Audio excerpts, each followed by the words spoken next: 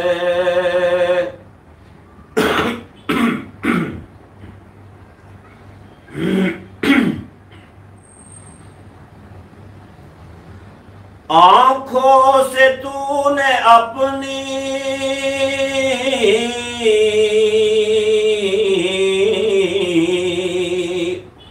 آنکھوں سے تو نے اپنی کتنے جنازے دیکھے، کتنے جنازے دیکھے، ہاتھوں سے تو نے اپنے دفنائے کتنے مردے، دنیا کے مسافر منزل تیری قبر ہے، طے کر رہا ہے جو تو 2 دن کا یہ سفر ہے، مخمل پہ سونے والے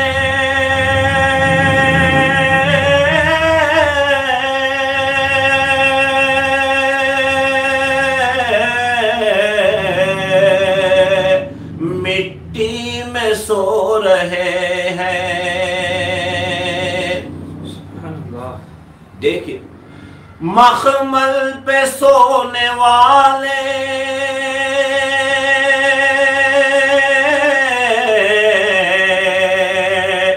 مٹی میں سو رہے ہیں، بادشاہ ہو یا گدا ہو وہاں سب ایک ہوئے ہیں، دنیا کے مسافر منزل تیری قبر ہے، طے کر رہا ہے جو تو 2 دن کا یہ سفر ہے، 2 دن کا یہ سفر ہے، یہ اونچے اونچے محل کچھ کام نہ آئے ہیں، یہ اونچے اونچے محل کچھ کام کے نہیں ہیں، یہ عالیشان بنگلے کچھ کام کے نہیں ہیں، مٹی کے پتلے تجھ کو مٹی میں سمانا ہے، دنیا کے اے مسافر ایک دن یہاں تو آیا، ایک دن وہاں تجھ کو جانا ہے، ایک دن یہاں تو آیا اور ایک دن وہاں جانا ہے، ارے نادا تو کر لے سامان سفر ہے، دنیا کے مسافر، دنیا کے مسافر منزل تیری قبر ہے، طے کر رہا ہے جو تو 2 دن کا یہ سفر ہے۔ السلام علیکم۔ السلام ورحمۃ اللہ وبرکاتہ، بہت بہت شکریہ، جزاک اللہ خیر۔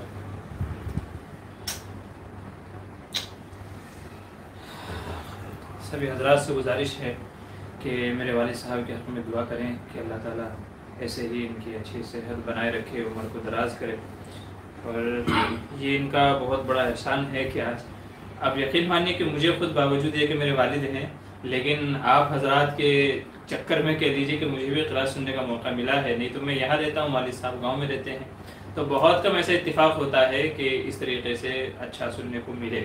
تو میں آپ حضرات کا شکر گزار ہوں اور پھر والد صاحب کا شکر گزار ہوں کہ اتنی اچھی قرأت ہم نے سنی ہے اور اتنی اچھی نظم ہم نے سنی ہے. اور آخرت کی فکر کے حوالے سے یہ نظم تھی کہ دنیا کے مسافر منزل تیری قبر ہے. بے شک یہ صحیح بات ہے کہ ہم لوگ یہاں آئے ہیں آخرت کی تیاری کے لیے. یہ ہمارا سوال جواب یہ جو بھی کچھ ہے یہ اپنی دنیا بنانے کے لیے اور آخرت کی تیاری کرنے کے لیے ہی ہے کہ مسئلے مسائل سیکھ کر کے ہماری زندگی سدھر جائے, آخرت کی فکر ہو جائے. تو یہ نظم بھی اسی حوالے سے ہے. کاش کہ ہم اس نظم میں جو الفاظ جو میسیج دیا گیا ہے اس کو سمجھ کر کے اپنی زندگیوں میں لانے والے, زندگیوں کو سدھارنے والے بن جائیں. تو اللہ تعالیٰ کہنے سننے زیادہ عمل کے توفیق نصیب فرمائے. بہت بہت شکریہ, جزاک اللہ خیر. چلیے اب ہم اپنے جو سوال جواب کا ہمارا سلسلہ ہے, جو پروگرام ہے, اس کو شروع کر لیتے ہیں. قرأت بھی ہو گئی ہے, نظم وغیرہ بھی ہو گئی ہے. بہت سارے حضرات جو سوال کر رہے ہیں, میں انشاءاللہ ترتیب وار شروع سے جو لوگوں نے سوالات کیے ہیں میں ان کے آہستہ آہستہ جوابات دیتا ہوا چاہتا ہوں. ٹھیک ہے, تو آپ لوگ بنے رہیے, انتظار کرتے رہیے. محسن پٹھان السلام علیکم. اسقان السلام علیکم. غلام محمد السلام علیکم. نکھت شیخ السلام علیکم. اسقان ماشاء اللہ جی, وعلیکم السلام. وعلیکم السلام. فواز علی حضرت, کیا الگ الگ قرأت کی بھی سند ہوتی ہے؟ جی ہاں, قرأت کی کئی ساری قسمیں ہوتی ہیں, جیسے قرأت حفص ہے اور قرأت کیا کہتے ہیں سبعہ ہے, قرأت عشرہ ہے. سبعہ 7 قرأت, عشرہ 10 والی قرأت. تو قرأت میں بھی الگ الگ کیٹیگری ہوتی ہے. تو جس بندے نے قرأت کا جو لیول کیا ہوا ہوتا ہے, جو کورس کیا ہوا ہوتا ہے, تو اسی کے اعتبار سے اس کو اس کی سند دے دی جاتی ہے.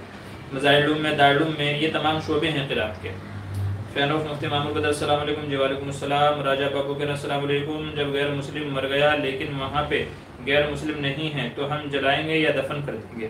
جی ایسے کو صرف دفنا دیا جائے, ایک گڑھا کھود کر کے ان کو دفنا دیا جائے. غیر مسلم ہے, اگر کوئی ان کا انتم سنسکار کرنے والا نہیں ہے, ان کو دفنانے وغیرہ یا ان کے رسم و رواج کے اعتبار سے کوئی اس کو ہینڈل کرنے والا نہیں ہے, تو پھر مسلمانوں کو حکم یہ ہے کہ ایسے غیر مسلم کی میت کو جلایا تو نہیں جائے گا, بس ایک گڑھا کھود کر کے اس میں دفن کر دیا جائے گا.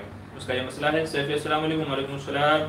ماشاء اللہ. قسمت علی سبحان اللہ. اے ڈی پی اسلامی کا ماشاء اللہ. اور سید عمر حنیف ماشاء اللہ ماشاء اللہ. حضرت بہت پیاری قرأت ہے. جی جزاک اللہ خیر.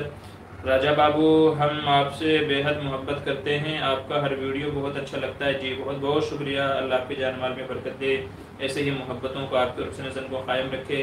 فواز علی حضرت, اپنے والد صاحب سے پوچھے کہ قرأت امپروو کرنے کے لیے کچھ ٹپس دیں جو ایک عام مسلمان پریکٹس کر کے ہی امپروو کر سکے.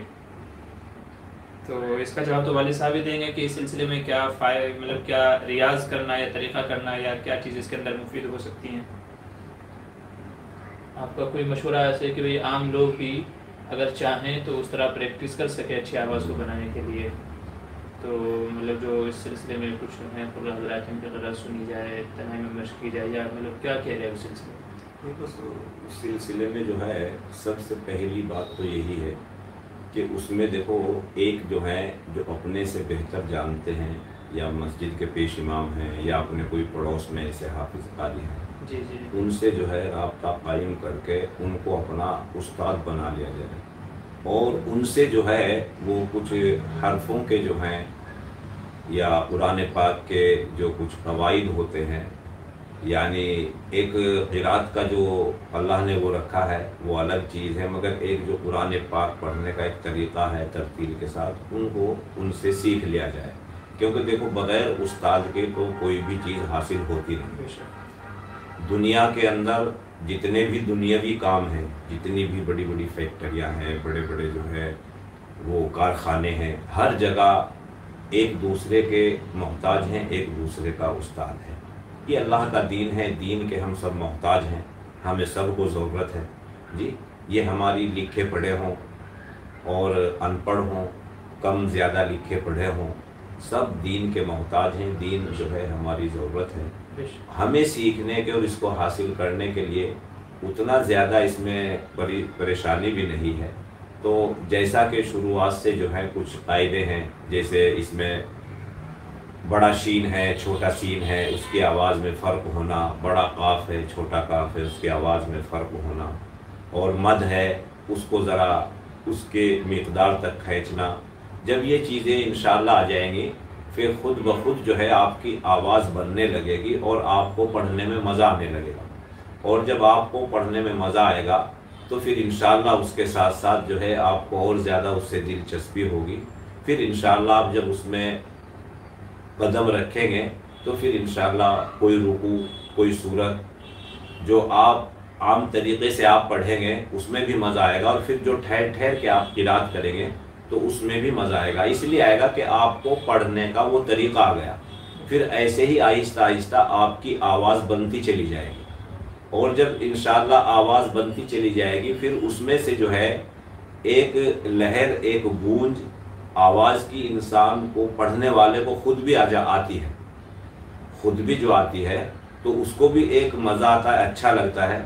جب اس کو اچھا لگتا ہے، پڑھنے کے اندر جو ہے اس کو خوبصورتی نظر آتی ہے، تو پھر ماشاءاللہ اوروں کو بھی جو ہے اس کے پڑھنے سے اور لوگ متاثر ہوتے ہیں اور ان کو خوبصورت لگتا ہے۔ تو بس یہی ہے کہ انشاءاللہ جو ہے اس کے جو ہے قواعد کو سیکھا جائے اور اس کی مشق کی جائے۔ جی ویسے تو یہ بتلایا ہے کہ آپ کو علم حاصل کرنے کے لیے، آج تو ہمارے گھر گھر کے اندر ہے، حافظ ہیں، عالم ہیں، قاری ہیں، اور اس کے علاوہ پڑھانے والے ہیں، جی مسجدیں ہیں، مدرسے ہیں، ان میں سب میں انتظامات ہیں۔ نہیں تو یہ بتلایا ہے کہ آپ علم حاصل کرو، چاہے آپ کو ملک چین کیوں نہ جانا پڑے، یعنی یہ ہماری ضرورت ہے۔ اس کے لیے مٹی، دھول، کنکر، یہ سب چیزیں برداشت کرتے ہوئے اگر آپ کو اس کے سیکھنے کے لیے، اس کو اچھا پڑھنے کے لیے سفر بھی کرنا پڑے، پریشانی، بھوک پیاس بھی برداشت کرنی پڑے، تو اس میں بھی کوئی مذائقہ نہیں، کیونکہ یہ اللہ کا دین ہے، یہ بغیر قربانیوں کے ہم تک نہیں آیا۔ تو جیسے جیسے لیول کی جس وقت میں قربانی دی گئی ہے، تو آج بھی وہی قربانی ہے کہ اپنا گھر چھوڑ کے سیکھنے کے لیے جانا، یا کسی کے پاس بیٹھ کر اس کو معلومات کرنا، اپنا وقت فارغ کر کے، جی ان کے پاس جو ہے اپنا وقت لگا کر کسی چیز کو حاصل کرنا، اگر دل کے اندر تڑپ ہے۔ نہیں تو عام طریقے سے تو ہم سن رہے، موبائل پہ سنتے ہیں، ٹیلی ویژن پہ سنتے ہیں، جی اور ریڈیوز وغیرہ میں سنتے رہتے ہیں، وہ نہیں ہے۔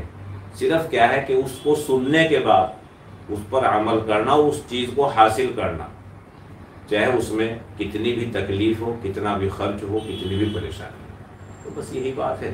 انشاءاللہ جب آپ کوشش کریں گے تو پھر الحمدللہ اچھا پڑھنا آ جائے گا۔ جزاک اللہ خیر۔ اللہ تعالیٰ۔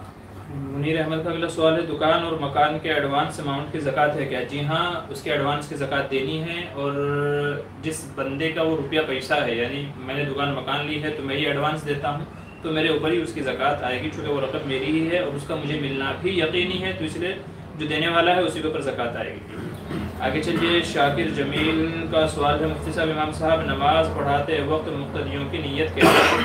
بس دل میں اتنی نیت کر لے کہ میرے پیچھے جو بھی نماز پڑھ رہا ہے یا پڑھے گا میں اس کا امام ہوں، میرے پیچھے نماز پڑھنے والے تمام مقتدیوں کا میں امام ہوں، وہ چاہے بعد میں آوے، چاہے وہ پہلے سے نماز میں شامل ہو، تو بس مطلق نیت کر لے کہ میرے پیچھے نماز پڑھنے والے تمام مقتدیوں کی میں امامت کر رہا ہوں، بس اتنی نیت کر لے کافی ہے۔ اچھا جی، محسن پٹھان کہہ رہے ہیں، سود کے پیسے کی وجہ سے بس کی پیسے بھی حرام ہوں گے؟ اگر سود کے پیسے کی وجہ سے BS کیا کہہ رہے ہیں آپ؟ ٹھیک ہے، سود سے اگر کوئی کاروبار کیا، بزنس کیا گیا تو اس سے جو منافع آئے گا وہ تو حلال ہوگا، البتہ سود کا پیسہ ہے تو اسے جلدی سے جلدی صدقہ خیرات کر دینا چاہیے چونکہ وہ حرام ہے۔ اور اگر کوئی اور سوال ہے تو اس کو واضح طور پہ دوبارہ لکھیے۔ محمد گلزار، ماشاء اللہ، سبحان اللہ، جی شکریہ، جزاک اللہ۔ راکب پٹیل، ماشاء اللہ، محمد گلزار، آمین۔ مفتی صاحب اکبر دیشمکھ، آمین، جی شکریہ۔ ADP اسلامک، آمین۔ سیفی، ماشاء اللہ، بہت خوب ہے آپ کے والد صاحب کی قرآن، جی شکریہ، جزاک اللہ۔ نکت شیخ، ماشاء اللہ، جی شاکر جمیل کیا کہہ رہے ہیں، اللہ تعالیٰ آپ کے والد محترم اور دادا محترم کی عمر دراز کرے اور ان کا سایہ عاطفت آپ کے اور ہمارے سروں پر تعدیل قائم فرمائے، جی آمین ثم آمین۔ ADP اسلامک، وعلیکم السلام۔ نکت شیخ، اللہ تعالیٰ عافیت فرمائے، جی شکریہ، جزاک اللہ، شکریہ شکریہ، بہت سارے حضرات دعاؤں سے نواز رہے ہیں، شکریہ۔ جی نکت شیخ کہہ رہے ہیں، ہم سب کو بھی دعا میں یاد رکھے، جی بالکل ضرور، اللہ تعالیٰ آپ کی تمام جائز تمناؤں کو پورا فرمائے۔ SK خان کہہ رہے ہیں، اس خان، ماشاء اللہ، کتنی پیاری آواز ہے، جی شکریہ، جزاک اللہ۔ جی شاکر جمیل کہہ رہے ہیں، گاڑی انشورنس کرانا تو مجبوری ہے، دریافت طلب امر یہ ہے کہ انشورنس کمپنی کے ذریعے ایکسیڈنٹ میں ٹوٹی ہوئی گاڑی سے کرانا جائز ہے یا نہیں؟ آپ نے جتنی رقم اس انشورنس میں جمع کی ہے تو اس کے بقدر آپ اپنی گاڑی کا ہرجانہ لینا یا اس کو ریپیئر کرانا، صحیح کرانا، اس کی اجازت ہے، تو ایسا کر سکتے ہیں۔ شیلی عائشہ، ماشاء اللہ، سبحان اللہ، بہت خوبصورت آواز ہے،